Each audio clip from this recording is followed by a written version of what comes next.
Welcome! In front of me I have GARMIN Venu 3S and I'm gonna show you how to take a screenshot on this watch. First, we need to wake up the screen on our watch. You can do it by pressing any of the buttons. Once you wake up the screen, now go to the screen you want to capture. For example, I'm gonna open some application. For example, this one.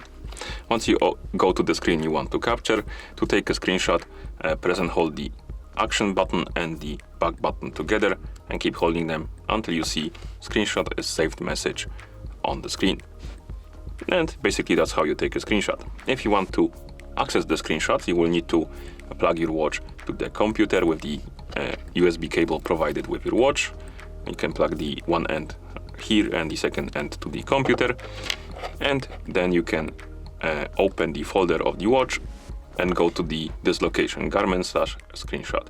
And once you open the screenshot folder on your watch, on the computer, you will see screenshots there. Okay, and that's how you take a screenshot on this watch. Thank you for watching. If you found this video helpful, please consider subscribing to our channel and leaving a like on the video.